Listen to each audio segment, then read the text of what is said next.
Bulavinaka and welcome to Close Up. The fashion industry here has progressed over the years and continues to do so, thanks in part to the efforts from the organizations such as the Fiji Fashion Week. And this year is an important one for our local fashion industry and the Fiji Fashion Week, as the latter celebrates its 7 years of existence. So tonight on the show we take a look back at these 7 years of fashion, speak to some of the aspiring and established designers, and find out how the clothing and textile industry fits into this equation.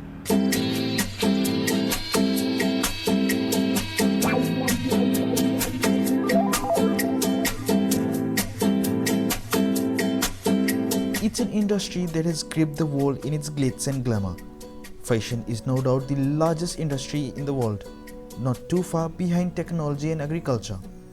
Here in Fiji, fashion has long been on the swanky scene. The only difference now is that it's hit the runway like never before. Fashion has created a bit of frenzy since Fiji Fashion Week made its entry. Be it designers, models or fashionistas, every year many put their hearts out to pursue a dream in this risky industry. And it only speaks volumes of just how fashion here has evolved in a short time. Deceivingly taking a huge chunk of the credit is Fiji Fashion Week. We ourselves just cannot believe that we're in 7 years. Normally they say 7 years bad luck. Well, we've got 7 years of good luck.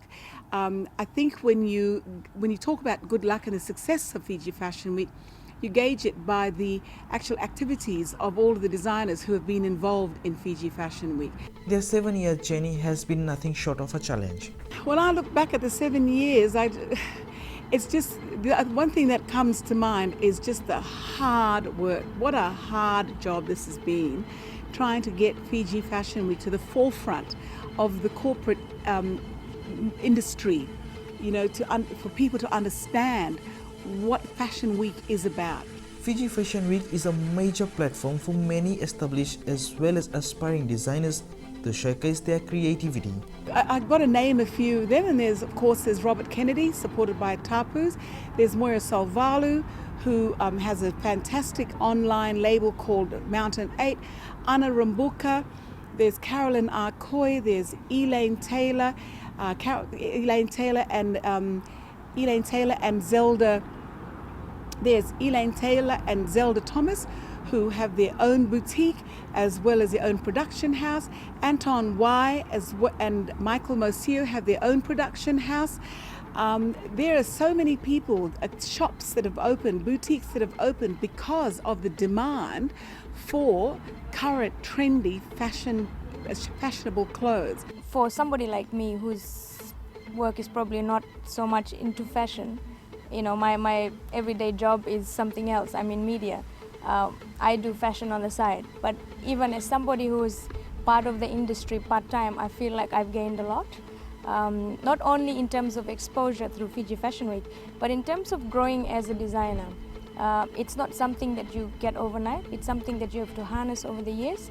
And I think that Fiji Fashion Week has played a huge role, if not probably the primary role, in making sure that designers have a platform, but at the same time arrange for workshops and training so that we can upskill ourselves. The fashion industry, which is relatively new, but due to the efforts predominantly from the Fiji Fashion Week, the fashion industry in Fiji, though small, has grown to a stage where it's been taken quite seriously. But while the fashion industry continues to garner interest, often it is remained fairly just that. We're far away, but we're not too far away. We have done very, very well in the 7 years to get to where we are, and I think this is what the most amazing thing is. And it's not just about Fiji Fashion Week, it's about the designers who have taken the step to take the initiative and the independence to do what it requires to become a very successful designer. But in terms of getting to international standards, I'm still going on about quality control. I'm still going on about fashion and design education. People now see fashion designers with a bit of a higher regard than before.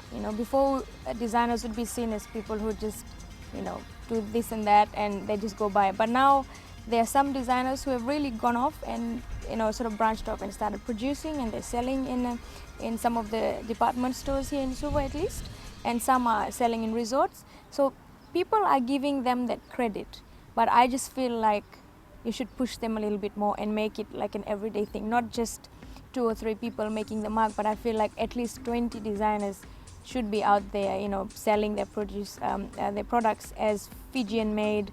And the evolution of fashion is evident here in many ways. The industry itself has grown remarkably, and then I said a little bit earlier on, is that people, and that the reason for that is people are now beginning, the general community and the business community are now beginning to understand that fashion is a business. It's not just a fly-by-night event. It's not about pretty girls walking up and down in a pretty dress and then disappearing. It is an event that is a whole, runs annually, it runs right throughout the year, and it's there for people to make money out of. It's a commercial entity. When we started off, I started off as well when the first Fashion Week was held, and at that time you could see that there were a lot of raw talent, and whatever you saw on the catwalk was based on what was our idea of what is fashion, which is basically very creative but not practical. But in the last 7 years, you see now that all the designers, probably most of the designers, are bringing out designs that are actually practical, that you can actually see yourselves wearing and not to a costume party, so to speak. Well, Fiji stamps a good mark because in the South Pacific we're one of the very first, developing countries to put a show like Fiji Fashion Week. It's not cheap, it's not easy, and it's very expensive. So, compared to other islands, we're learning as we grow, and fashion has taken a tremendous, although at some stages slow, it's not easy work, but it's the evolution of fashion in Fiji for the past 20 years has just been amazing. From the charity balls or charity fashion shows I used to do in the 80s, you had the Red Cross, you had the Weller Fashion Awards, which was way back at the Sheraton, and now it's, we still have other fashion, small ones, but now we have Fiji Fashion Week, which is it's a global phenomenon.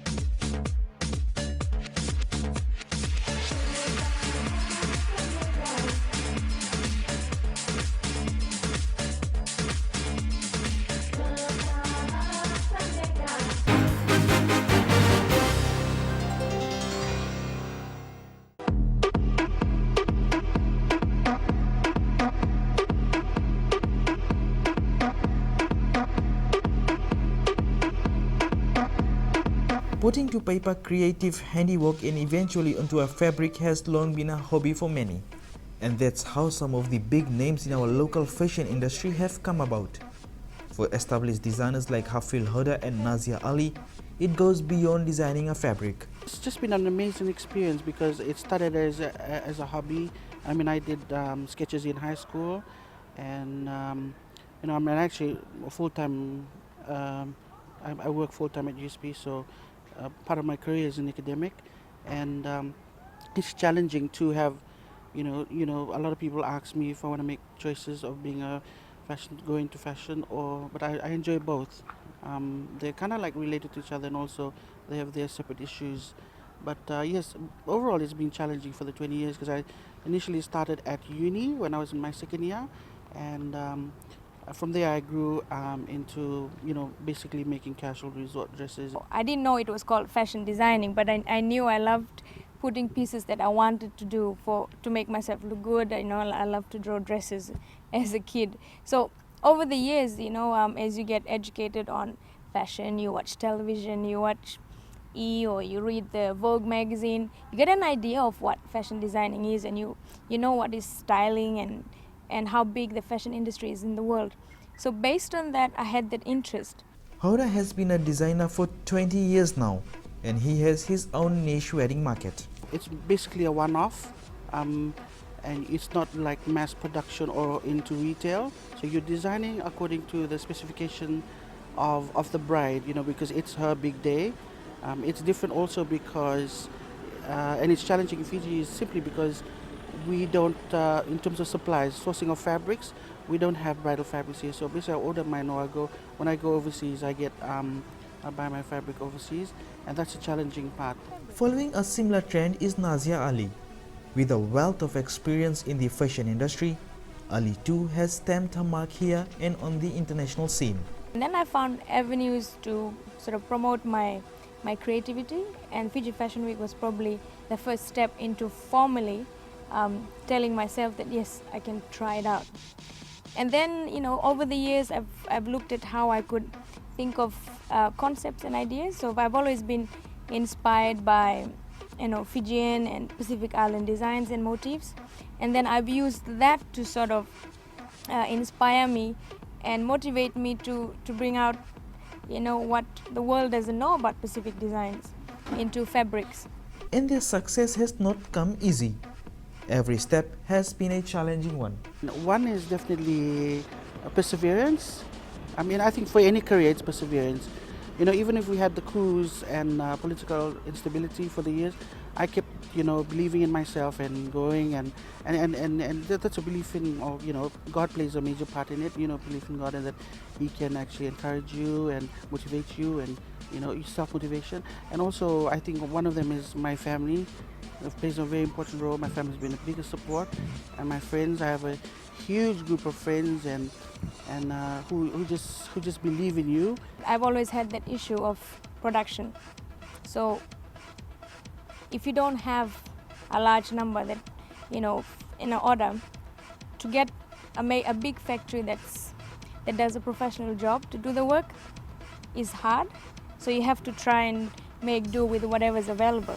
And usually the end product is not always of good quality, and that compromises me as a designer. We don't have yet formal education in fashion, so just, you know, it's basically self-determination. That's very important for anybody, or anybody that's starting young, and even till now. I mean, you know, you can't give up, and you're always learning new things. We learn every day in whichever industry you're in. So every day I learn something, and then I incorporate that. While established designers are onto finding a market for themselves, their emerging counterparts know too well the challenges that lie ahead. But it's all worth the hassle and wait. For me, it's about identity. I think, you know, when, especially for Pacific design, you know, when you're out there in the world, you want to stand out and you want people to know you're from the Pacific. And so for me, the clothes that I like to wear are things that, you know, accentuate Pacific women, and that show our designs and give us, you know, an identity out there in the community. I've always have a passion for this creativity and putting it into something like designing fashion. So that's what inspired and motivated me. Actually, I know the market clients that I want, so it's basically, you know, mid-20s to late 35, you know, and the kind of style I represent is the style that I wear, and I relate to other women as well. And we're really looking at Pacific Islanders that are living overseas, you know, who travel regularly back to the Pacific. So for now, that's our target market until we can, you know, successfully break into the export. And like any business, it's not without the odd bad day. The factory cannot, you know, produce in such small amount of pieces that you're trying to like give. So I think, yeah, that is like my main problem, and also with resources, as in like the perfect material that I want, but then somehow I just have to go with other materials that I think that would be okay. As an emerging designer, is that I'm actually new to the thing, and I have a lot to learn. So what I have to do is try to mingle a lot with those the designers that are already here, and try to learn more from them. I think the biggest challenge for us in Fiji, and I think in the Pacific, is our access to material. It's really hard to get really good quality fabric and good quality paint for printing, and so a lot of times we have to rely on what we can find. Everything that I do, every business deal I make, every new person I work with, every new print I do, every test print we do, I'm doing it for the first time. So I'm learning as I'm making. I think that's the biggest challenge, because it's a learning process, but at the same time there's not very much room for me to make mistakes, and I've been pretty good so far. With ingenuity and hard work may count for something, an issue folks at the Fiji Fashion Week are championing is the need to have a formal education in fashion, whether it's designing or even running a business. The designers themselves need to evolve. They need to come up with absolutely unique designs which belongs to them. They need people who can help them produce these garments so that it is factory finished, and so it does not look like a home finished garment, because nobody wants to buy something that's not well made. they need lecturers, they need experienced people to help them mentor, their collections. We don't even have a fashion school here, like even like the past, almost recently, well, one of my very good friends, Robert Mbasanga, has got a scholarship, to study fashion in Melbourne, but that never happened. Like, there was not offered. We don't even have a fashion school here. I mean, until recently, you have the FNU, which caters for basic, fashion and garment. Coming up in our final segment, we take a look at what role the garment industry plays in the entire equation.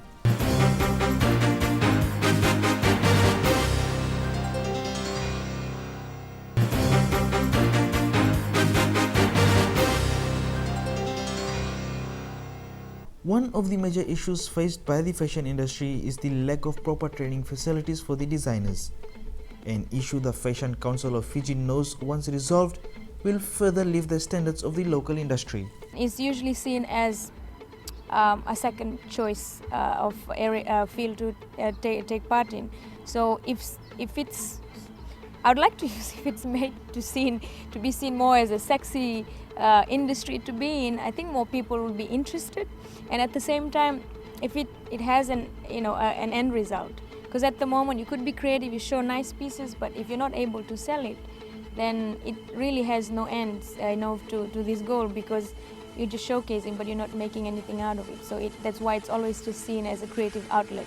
And developing the skills and potential of designers lies at the very heart of their existence.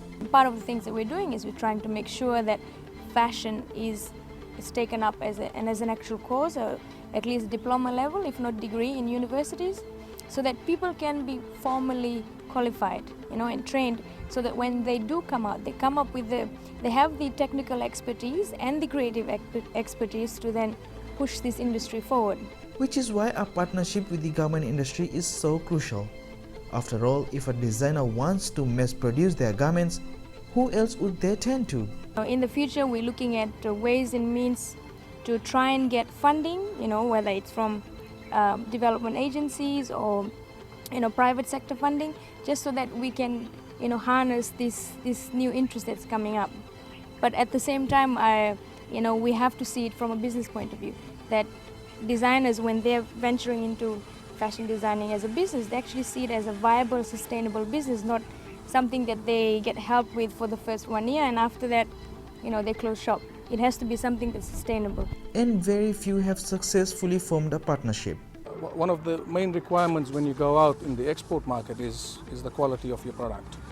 And by quality, I mean the type of fabrics that are used, the type of accessories that go on the product. The product must really be of an international standard to be able to be marketed globally. Unfortunately, we do have some restrictions in Fiji due to the lack of availability of suitable fabrics and suitable accessories. We do not have many outlets to actually carry the range. Even a simple thing like a button, a good quality button, is very difficult to find in Fiji. From my understanding, the garment industry are pretty much busy, meeting orders from overseas. So in terms of orders, provided locally are not really up to par or doesn't match the number that they get from overseas. So in terms of competition alone, it doesn't seem like a viable business for them to try and get somebody who's designing locally to give their orders to them. So when they're getting thousands and thousands of pieces from Australia and America, they would not look at a designer who wants 200 unique pieces for a local boutique. I believe a number of local fashion designers are now working with many established clothing factories to get their product range manufactured. And they are getting the support, the right support from the manufacturers that they're working with. At the moment, for anybody to produce at a factory, you have to be producing at least 1,000 pieces. And with the sort of market that we have in terms of the local designs, you'll be lucky if you're getting 100 orders. So in that case, we have to really find a way of making sure that people that are being trained, that are developing themselves as designers, have a market that they can access. So that's the other role of the council. And also one of the major things that we want to focus on is looking at the interests of the designers, plus the other supporting work that is done by the sort of the surrounding industry. Yeah, look, there's always room to improve in terms of what's being produced. But let's look at the collection from the fashion industry that was being done a few years ago and what they're doing now. The industry has definitely matured. The designs are definitely more creative. There's more style in what they're producing, and I'm sure this is kind of coming through with the support of the manufacturers that the designers are working with. So one of the things that we're looking at is trying to start up an incubator. So basically the incubator will help designers, get together and help them in the whole process of starting up from a business plan and then up to designing and then production and then marketing and then selling and distribution and the whole, in terms of the whole business cycle. We've got to try and work within the resources that are available locally. And my advice to the designers or aspiring designers is try and identify the right manufacturing partner. Find a factory who has the expertise to produce a quality product. Everything starts off small. I believe a lot of them are starting off with a very small collection. So there may be difficulties in trying to convince manufacturers into agreeing to produce a small range of garments. But that's always a challenge.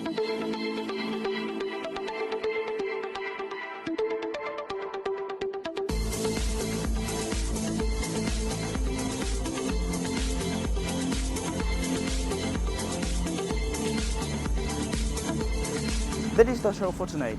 Please do tell us what you think about the show by simply emailing us on closeup@fijitv.com.fj. You can also like our Facebook page and subscribe to our YouTube channel. Thank you for joining us. Join us again same time next week. Until then, good evening.